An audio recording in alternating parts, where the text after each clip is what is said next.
A long time ago, I Raised a Son to Know is part 1 from his part 2. Now we're turning our arguments into content. This is I Am Your Father, where Gen X meets Gen Z in hyperspace. All right, welcome to part 2 of our top 10 favorite movies of all time. We should cut to that, I think. Let's do it. Ready? 1, 2, 3. Right now. All right. Okay. Break it down for me. You got 10. Let's start with 10. Yeah. What do you got?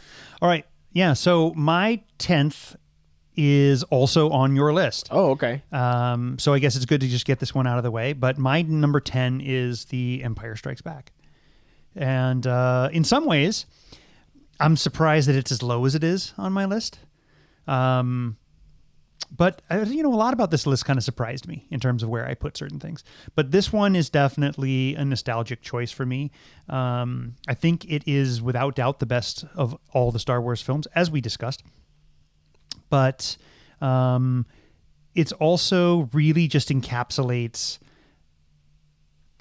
the way that I grew up falling in love with movies of my own time, rather than just the movies that that my father was raising me on, which was classics and movies of the 60s and 70s, and even further back, 40s and 50s. So, The Empire Strikes Back was in many ways like my movie. It was one that I don't think, my dad really got. Right. But That's how I feel about The Prestige. Fair enough. So The Empire is definitely my number 1 Star Wars film and number 10 on my list. Well, what about The Empire do you think makes it, to this day, the best Star Wars film?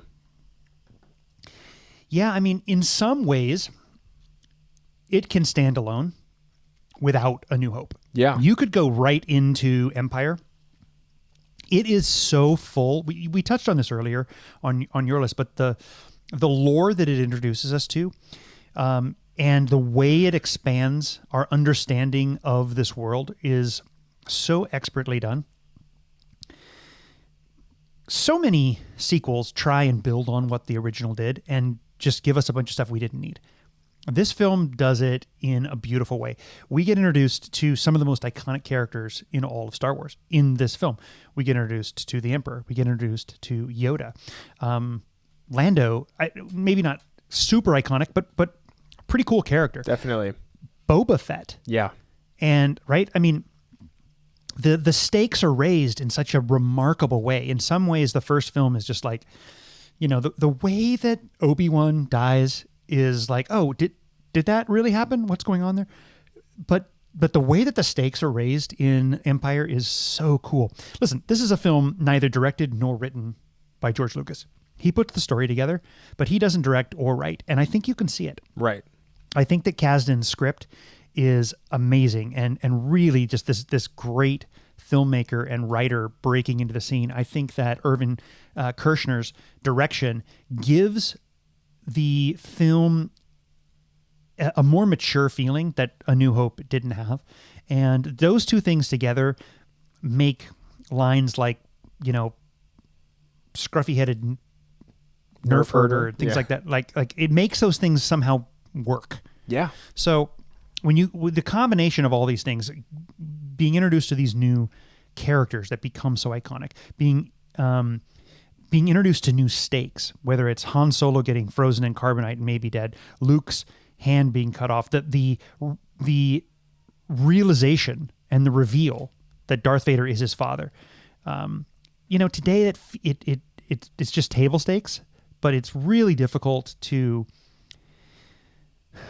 properly express just how shocking that was. And I know if we spoke German, we might have known better, but regardless, it's an iconic moment. It really takes Vader to a whole new level. Yeah. And so I think all these things combined make Empire easily the best entry in the entire franchise. Yeah. I mean, I agree. I agree completely. All right. What do you got at 9, Good. sir? All right. Number 9 is a film I don't think we've talked much about, if at all, on this movie, on the podcast about this movie, but it is Crouching Tiger, Hidden Dragon.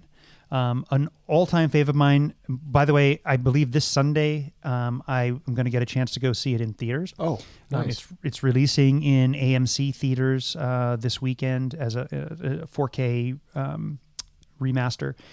So if you can get there, check it out. But I'm gonna go try and catch it on Sunday. I think this film does an amazing job of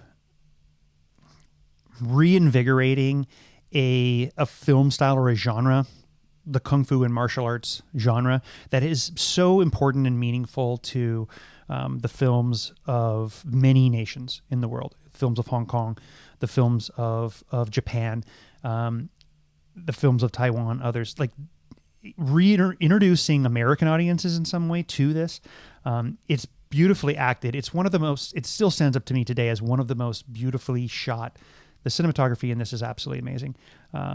And I just love this film. I will oftentimes, as you talked about The Princess Bride, I will oftentimes fall asleep to this film, listening to it without dubbing, just listening to it in the original language. And I somehow feel like I know the lines so well that I know what they're saying. Yeah. And so I love this movie. Yeah, I remember. I'm definitely not as hot on it as you are, but I do remember the way that the action was shot was very pulled out and just kind of watch. Like, not too many jump cuts or anything. Do you feel... Almost none. Yeah. Do you feel like modern action movies suffer from too many quick cuts in comparison to like a movie like this that has almost none? Yeah, and I think that this is it's very true to the style. I mean, Ang Lee is not a kung fu movie director, but he's doing his version of that, and he's bringing he's highlighting the beauty and the dance and the choreography in it. And so yes, he's pulling the camera back and he's letting you see it in its full form. No cuts, fully choreographed, beautiful fight sequences. Another thing that might throw some people off is, the use of wires. Yeah. These actors are oftentimes, instead of CGI, he's using practical effects to give the characters superhuman powers. Yeah. They are able to use a force of some kind, and they're able to harness that, and it gives them the ability to defy gravity. And he uses wires in a way that, by today's standards, to some might seem silly. To me, it creates this theatrical aerial ballet with the fighting that is absolutely beautiful. And I think that more movies today, more action movies and fight movies today, should try and utilize some of these classic techniques, because there's something that feels oddly very grounded in the way that he shows aerial moves. Yeah, fair enough. Yeah. All right. So that's 9. Let's go to my number 8 film. Let's do it. My eighth favorite film of all time is Christopher Nolan's more or less debut, Memento. This is still my favorite Nolan film. I love so many of his movies, but I go back to this one over and over again. I see this as kind of, in some ways, the perfect Nolan film in that he loves to mess with our concept of time. Yeah, absolutely. But he's never had a script that was so perfectly made for that as this movie is, as this one was, written by his brother. And in some ways, it feels like he's been chasing this ever since. He's made bigger films, much bigger films. He's made significantly more successful films with more important actors. But to me, the way that this film is so grounded, and the way that he uses time and color and sound to really just keep you on edge the whole time, constantly looking over your shoulder and trying to figure out what Lenny is going through and where you are on this. And to me, it's just one of the most beautiful payoffs. I to this day don't think there is a more perfectly written film script ever. I think this is just so masterfully organized. It is like watching someone blindfolded put together a jigsaw puzzle that has no picture on it. And somehow every piece goes in place perfectly at this incredibly fast tempo. And when it's over and you see the whole thing, suddenly there is a picture and you realize it's been there the whole time. And you're blown away. You gasp. To this day, I mean, I must have seen this film 30 times. And to this day, every time I watch it, when the two timelines collide in the middle at the end of the film, it's just one of the most satisfying experiences I've ever had and continue to have in cinema. Is there a moment in the film that like sticks out to you, like as you think about this movie and you think about this moment? I mean, you kind of just maybe alluded to it a little bit if that is it. I mean, in some ways, it really is that moment where the two timelines collide and black and white becomes color. Yeah. And as he takes the photo, it's such an amazingly perfect cinematic device. Or you could go all the way to the beginning of the film and watch as the Polaroid is undeveloping. Develops. Yeah. Right. It undevelops and goes back into the camera. If you watch that again, knowing how the film actually comes together, you watch that again, it really is explaining to you exactly how to watch this movie going forward. It's a really quick cheat sheet on how to watch this movie, and it's perfect. Which by the way, Nolan does in every single one of his movies. The opening scene to a Nolan film is exactly the cheat sheet to how this movie needs to be viewed. And I don't think too many people know that. Like this happens in The Prestige as well, and Inception and Interstellar. This is a thing that Nolan does, is he immediately tells you the rules and then he still blows your mind, and it's really cool. Yeah. And I agree. Memento, perfect film. Yeah. 100%. Just for the record, every one of these films on my top 10 list, I have ranked as a perfect film, a 5 out of 5. Me too. Every one. Yes. Yeah. Everyone on my list, I should say, not yours, but yes. Yeah. I would say the majority of your list, I probably also consider a 5 out of 5. Maybe not 100% of it, but the majority. I would consider at least half of your list 5 out of 5. Just half. Oh. Well, you got some classics in there, but let's move on. What's classics next? For a reason. What do you got next? Classic for a reason. All right. 10, 9, 8. I'm on number 7, right? Yes. All right. My number 7 film is the Spielberg classic Jaws. And this really plays into another film on my list later on. That's really important. We had a whole episode devoted to this movie. We did. It's one of those films that I just keep going back to over and over and over again throughout my life, watching over and over and over again, and realizing just how amazing it is. And yes, unlike some of the films that we just talked about earlier, Jurassic Park or Lord of the Rings, some of the effects don't hold up that well. But I don't think that you can count that against it for its rating. I think it's still a perfect film. It is the best possible special effects that they could have delivered in the time that they did. In fact, they were groundbreaking effects. But the script, the direction, and at least 3, if not more, incredible performances in this film just make it so good. Spielberg is really showing what he can do with a good script and a good story and good performers. And it's just expertly crafted. The camera work, just throughout this film, it's just beautiful. And I say that it's a 5 out of 5, despite the shark at times. And I think that it's a film that I just go back to over and over and over again. Well, you're bringing up the shark, and I would agree with you that some of the weaker moments of the film are when you can fully see the shark. And that's because it doesn't hold up extremely well. So my question to you is, do you think that the shark breaking during production or at the beginning of production is maybe actually part of what made this movie so special? Yeah. So what you're referring to is the is the now infamous story that the mechanical shark that they built, they had a lot of plans to use it much more prevalently throughout the movie, but it kept breaking down, and so they were forced to do other things. I 100% believe that made the movie better. I think that it unlocked a creativity in Spielberg. Necessity being the mother of invention. Yeah. He had to come up with more inventive ways to create suspense, to create horror and fear, and he did that.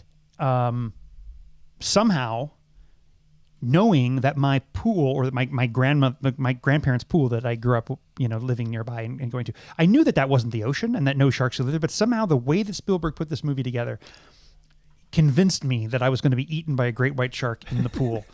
And I was afraid for years. It's classic. For years. I mean, to be honest, I barely go in the water to this day.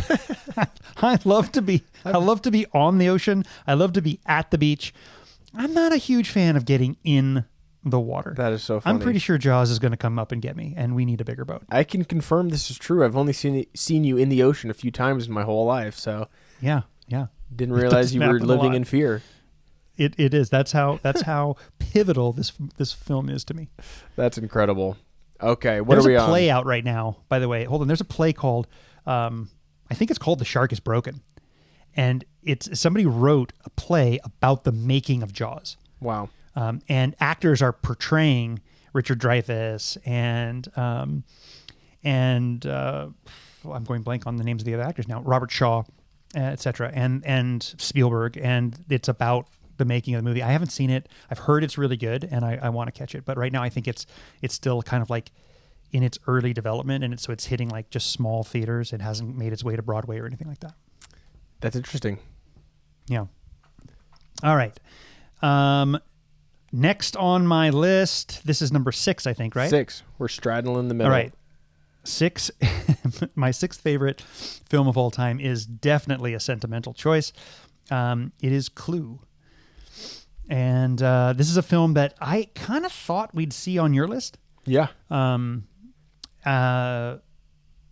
fact, I swear the first time I looked at your list, it was on your list. But I must have just been imagining that. But anyway. I think, so number 6 when I list, originally sent it to you, it had 11 movies on there, and one of them might have been Clue. Oh, so okay. that might have been what happened. Sense. Yeah, when I went through it. So this is a film, if you don't know, you probably do, is based on the board game. And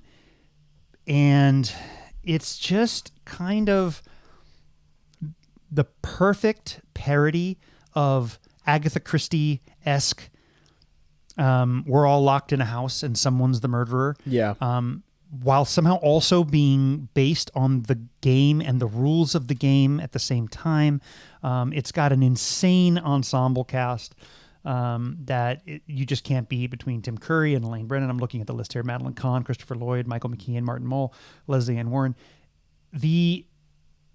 It's just a who's who of character actors and comedians of the era coming together with just an insanely fast-paced, super witty script.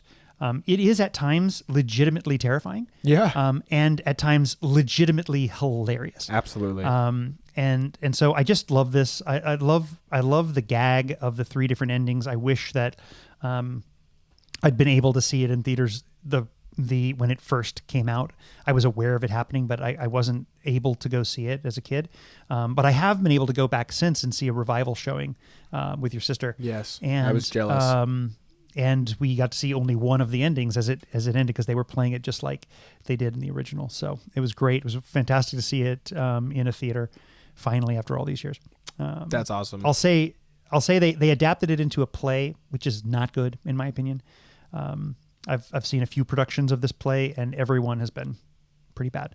Okay. But anyway, so number 6, Clue. And it's corny at times, but I love it. I've seen this movie over 100 times. Is there a particular performance that you think is the funniest? Yeah, Don't say multiple people. Tim Curry steals the movie for sure. He does. And for me, he was probably the one lead that I didn't have previous history with. And and when originally seeing this film, but I think that my favorite like line delivery throughout the entire film is definitely Madeline Kahn's flames Yes. on the side of my face. Yes. The line reading is just so iconic and apparently was mostly ad-libbed. It's incredible. Yeah. Yeah. But I left the very first time I saw Clue, I walked away from that viewing being a lifelong Tim Curry fan. And to this day, it's one of my favorite comedic performances of all time. Classic. Let's crack into the top 5, huh? All right, let's do it. Let's all right. do it. So number 5 is a film. I think we might have recently touched on it.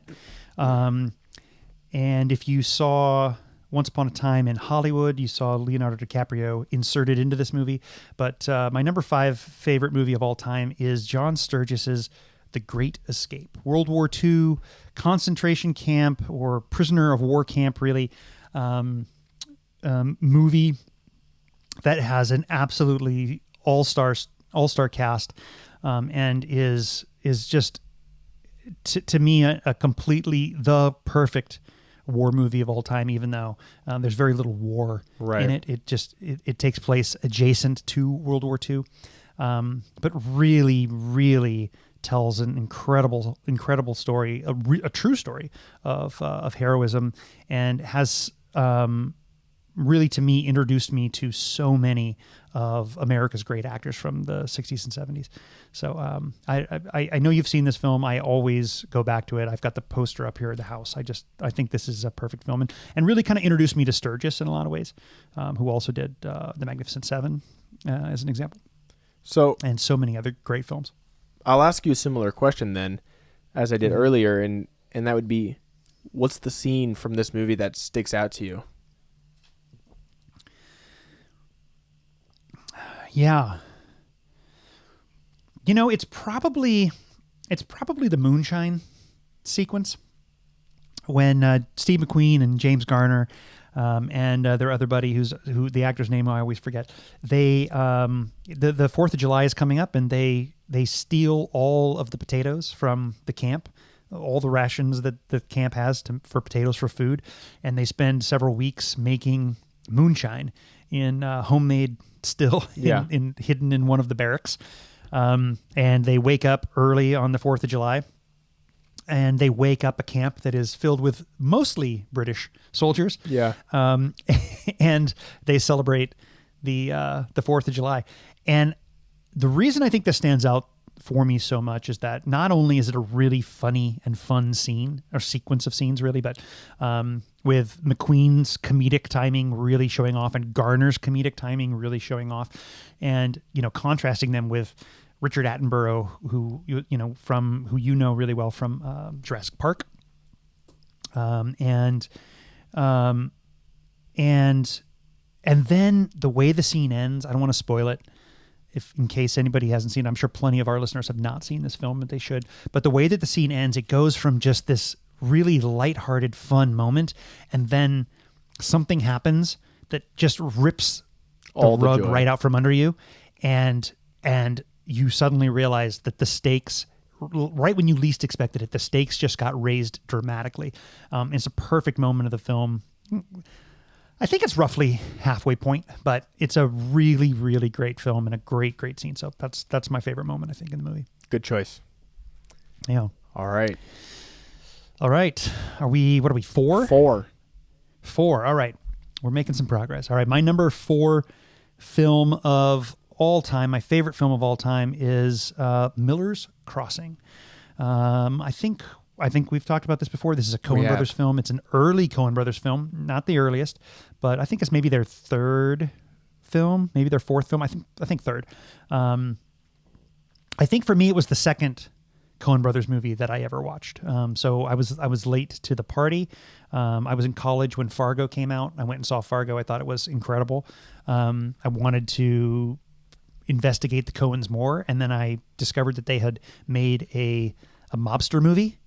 And I went and got it on VHS and watched it, and I was blown away. And I think to this day it's one of my favorite things. Listen, it's a satire It's a comedy, but it's also a drama. It takes place in this really sort of fun Prohibition era, fictitious sort of mob town, and the Irish and the Italians and the Jewish families are warring against each other in this city, and you've got at the center of it one guy who's trying to hold it all together and keep the chaos from overtaking.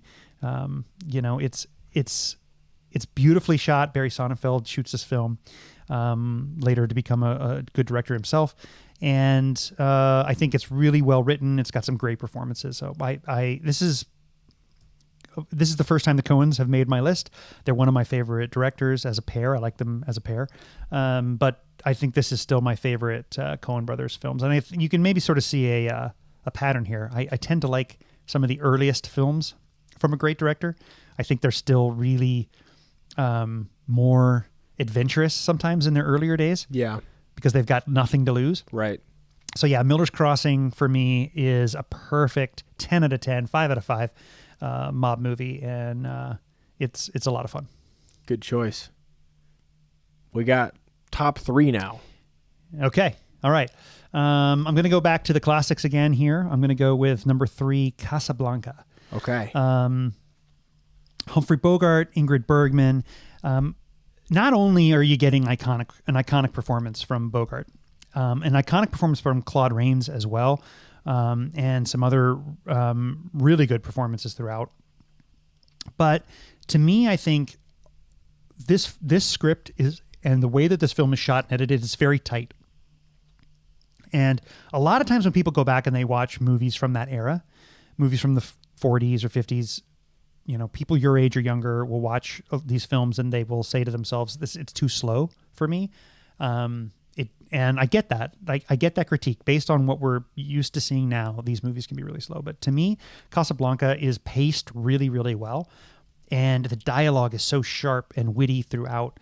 It's a really interesting story. It is at times a bit melodramatic by today's standards. I understand, but I just absolutely love this film, and I think it's one of the greatest of all times. It definitely, I agree with a lot of what you just said, and it definitely can be melodramatic. But one of the things that stood out to me was the dialogue. I think the dialogue is very specific. Do you feel that we get anything close to dialogue like this modernly, or is this just something that was captured back in this era and specifically in this movie? I don't think we get a lot of it. We talked earlier about one of your top films, The Social Network, for example, which I think that Sorkin delivers a similar level of snappy, witty, really solid dialogue in all of his scripts for TV and for films. But there aren't a ton of other writers where we get this level of dialogue that somehow manages to be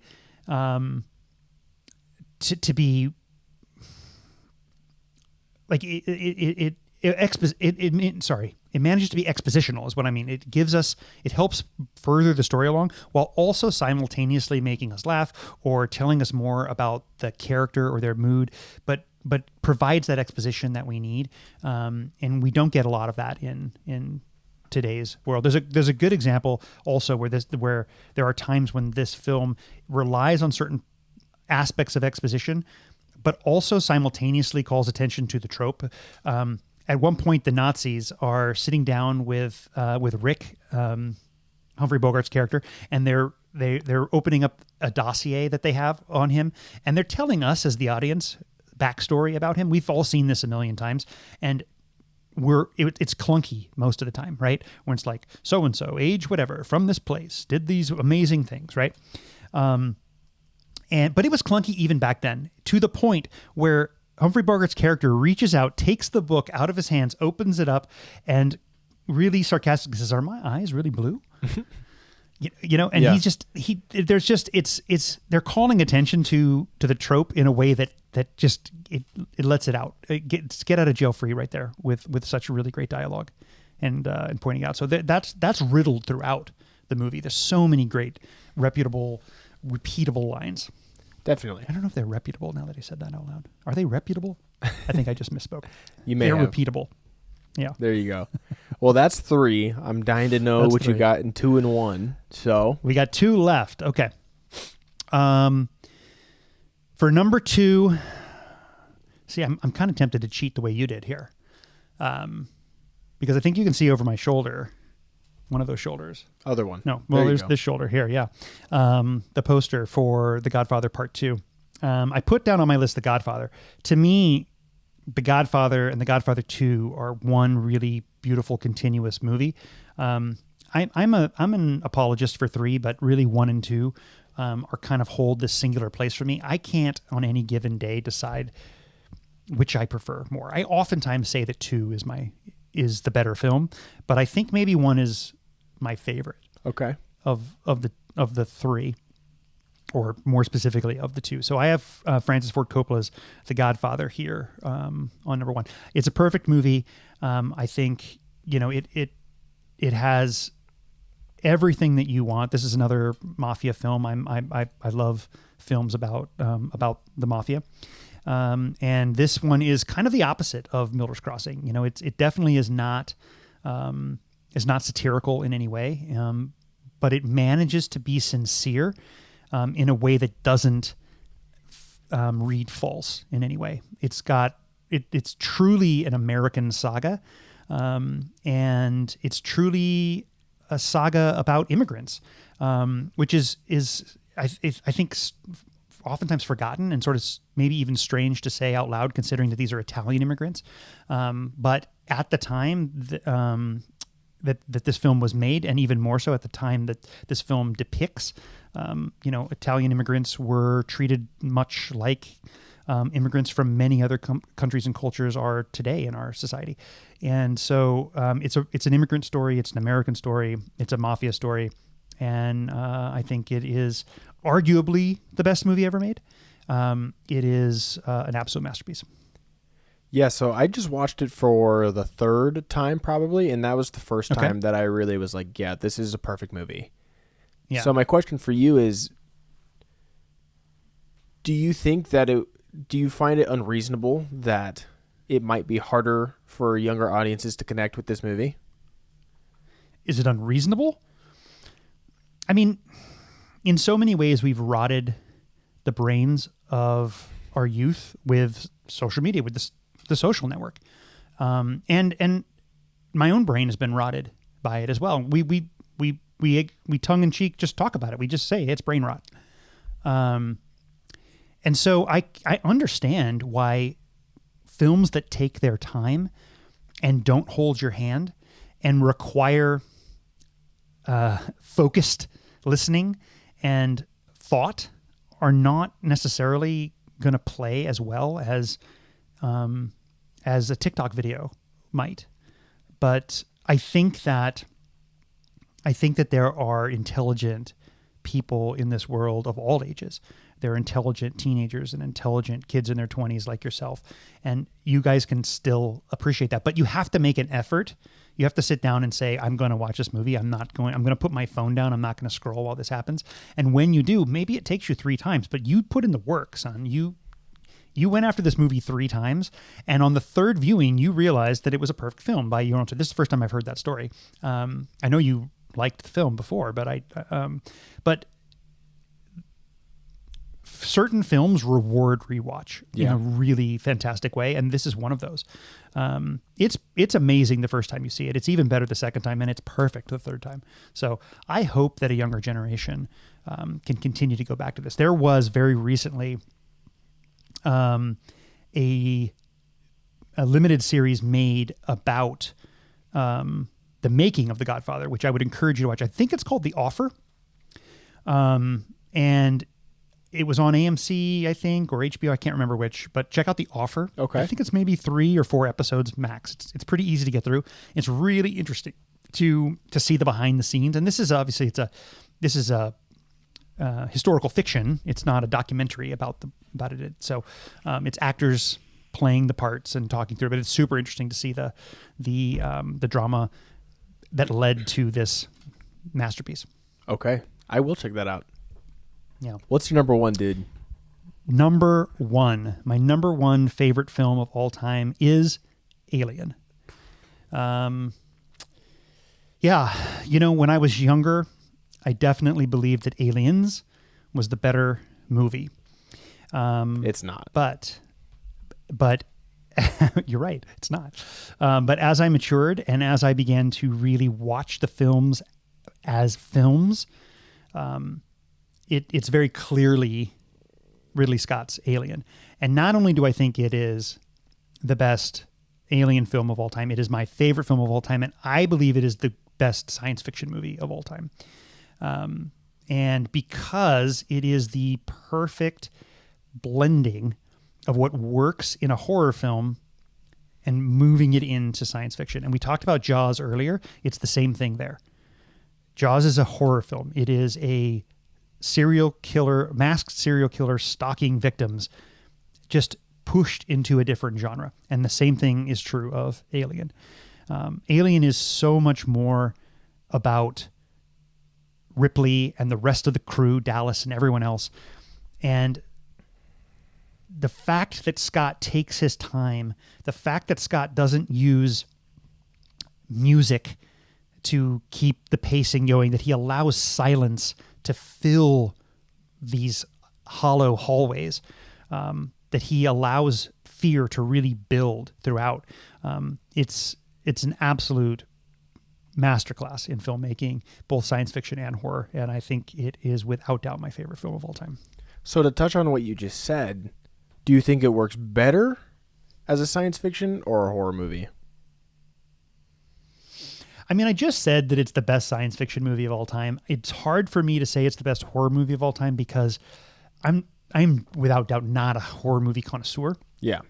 And I'm sure that some would say that it's missing things that are elemental to great horror, particularly a lot of gore. It doesn't have that much gore in it at all.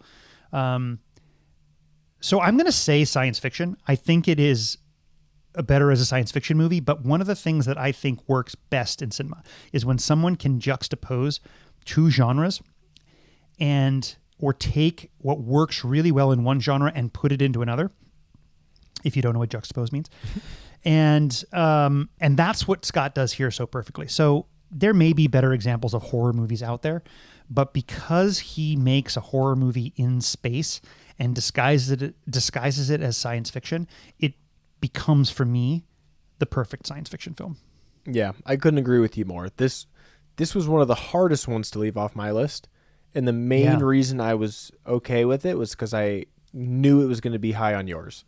So, but this was so close to making my list and really could be there. I have to say the same is true for me of The Lord of the Rings. Yeah. Okay, fair enough. Fair Yeah. enough. Well, that's a great list. Why don't I recap mine real quick, then you can recap yours before we finish up. Okay. Does that sound good? Okay, sounds good. Perfect. Alrighty. So my top 10 favorite films of all time are as such. In 10th place, I have The Princess Bride. I absolutely adore this film. Super rewatchable. In 9th, I have Pirates of the Caribbean, The Curse of the Black Pearl, the definitive modern action and adventure film. In 8th, I have the definitive all-time action and adventure film, and that is Indiana Jones, The Last Crusade. In 7, I have my first heartbreak through film, and that's La La Land. In 6th, I have the best Star Wars film, The Empire Strikes Back. In 5th, I have a much more recent movie. Some might be surprised, but it's The Batman. That's going to be the best Batman movie, by the way, and it's not debatable. In 4th, I have The Social Network. This is Fincher's best work, in my opinion, and the best Jesse Eisenberg has ever been. In 3rd, I have my first Nolan film with Interstellar. I absolutely love this film. The docking scene is top-tier cinema. In 2, I have The Prestige, my favorite Nolan film. Love magic, love Nolan, love twists. This movie was made for me. And in number 1, I'm cheating, and I'm taking the entire Lord of the Rings trilogy. I adore these movies. I can't stop watching them. I watch them every single year. There's not another set of movies out there made with as much care as these movies. Great list. Thank you. All right, let me go through my top 10. Do it. My top 10 are as follows. In the 10th slot, Empire Strikes Back. Thank God Lucas turns over writing and directing, and this becomes the number 1 film in the franchise. My number 9 film, Crouching Tiger, Hidden Dragon, directed by Ang Lee. I think a perfect love letter to Asian cinema and to Kung Fu cinema. Check it out if you haven't seen it. Memento is in the number 8 slot. My favorite Christopher Nolan film. I think an absolutely perfect, maybe the greatest script ever written. In the number 7 slot, I've got 7. In the number 7 slot, I've got Jaws. This is the Steven Spielberg summer movie franchise classic. I think it is, again, an incredible script, beautifully acted, and necessity being the mother of invention. Spielberg makes the best of a broken shark. In the number 6 slot, I've got the all-time game board classic Clue. Just amazing performances by Curry and Madeline Kahn and others, as well as a super sharp and witty script. Script's obviously important to me. In the number 5 slot, the John Sturges World War II prisoner of war camp classic, The Great Escape, starring Steve McQueen, Charles Bronson, James Coburn, etc. In the number 4 slot, I have my favorite Coen Brothers film, Miller's Crossing, a really great takedown of the mafia film genre. Super funny and some great performances. In the number 3 slot, did I skip one? No, number 3 slot, Casablanca, Humphrey Bogart, also World War II classic. Just such a great script. If you haven't seen this one and you don't like old black and white movies, give this one a try. Number 2, I've got The Godfather. Cheating here a little bit with Braden. I'm including sort of Godfather 1 and 2 here as one. Francis Ford Coppola, just the perfect American saga, and definitely rewards a rewatch. And my number 1 favorite film of all time is Ridley Scott's Alien, the greatest science fiction film of all time. Cheers. Cheers to you, son. Clink. Clinkety clink. Okay, well, we've been going for a while. This is an epically long episode. We're quietly on the side considering breaking into 2. Who knows if we'll do that or not? But I do have a couple questions I want to ask you before we sign off. Okay. All right. So, looking at your list, what is the thing about your list that shocks you the most or surprises you as you put it together? What did you look at going like, I can't believe this is there so high, or this isn't there, or I don't have any from this genre, or whatever? I'm honestly surprised that the Batman ranked so high, and I'm also surprised to see less Fincher. I also do think it's a little interesting that I don't have any Tarantino, because I am a fan of Tarantino. So those would be the main things, but I do have a little bit of Fincher. I have the Batman up there, very Fincher-esque in a lot of ways. And there's 1 or 2 Tarantino movies that just missed out. So yeah, I'm still pretty happy, but there's at least 5 to 10 movies that could pretty easily be in the back couple slots of this movie, or back couple slots of this list, that is. The same is true for me. Neither Fincher nor Tarantino have a single film on my list, and I found that really surprising because they're 2 of my favorite directors. I got to think that if I carried my list out from 11 to 20, it would be 50% Tarantino and Fincher films. Right. It's like there were so many that I wanted, but they all just fell so short. There's a whole bunch of little one-offs that for me just push up to the top. Alien, The Godfather, Casablanca, Miller's Crossing, The Great Escape, Clue. My top 6 are none of them. Well, actually, Miller's Crossing is the only one directed by one of my all-time favorite directors. Now, not to say that Coppola's not a great director, Ridley Scott's not a great director, John Sturges isn't a great director, but Nolan, Fincher, Tarantino, Wes Anderson. No Wes Anderson on my list. I love Wes Anderson, you know that. So I was really surprised about that. Nolan is the only one of the directors. Nolan has 1 film, and the Coens have 1 film on my top 10, and those are the only 2 directors, and they each got 1 that are in my top 5 directors of all time. Okay, well, I have a question for you then. Okay. If you were walking down the street, got hit by a bus, woke up with no memory, which one of these movies would you be most excited to rewatch? That's a good question. I think I might say The Empire Strikes Back. I think I'd want to be able to relive the surprise of I Am Your Father. Yeah. There's a good podcast by that name, by the way, in case you haven't figured that out. There is. I think I'd want to relive that moment one more time because that was so seminal to me in terms of storytelling and movie watching. And it's now just like I take it for granted in so many ways. Right. Now. Totally. However many years, 40-something years later, does. I take it for granted. So I think even though it's my number 10 spot, I think I would, if I had no memory, full amnesia, I think I would get the most out of rewatching that and having that surprise. Fair enough. For me, it'd be The Prestige. Although, so I mentioned a twist, and the main rule about a movie with a twist is you don't say it's a movie with a twist, because then everybody's just looking for it, Yeah. But this movie's been out for a long time. So the whole thing with the twist at the end of the movie blew my mind. It's so enjoyable every rewatch with the twist in mind, but I would absolutely love to experience the twist with no recollection for the first time again. I think that'd be pretty fun. Yeah, I get it. Well, we did pretty well. We got through 20 films plus some catch-ups at the beginning with Punisher and Sheep Detectives. Yep. We fought through some technical difficulties. We got all suited up, looking sharp. Some sharp-dressed men here. And, we ranked, we debated, we disagreed, though not about who shot first. It's all just another day in the galaxy.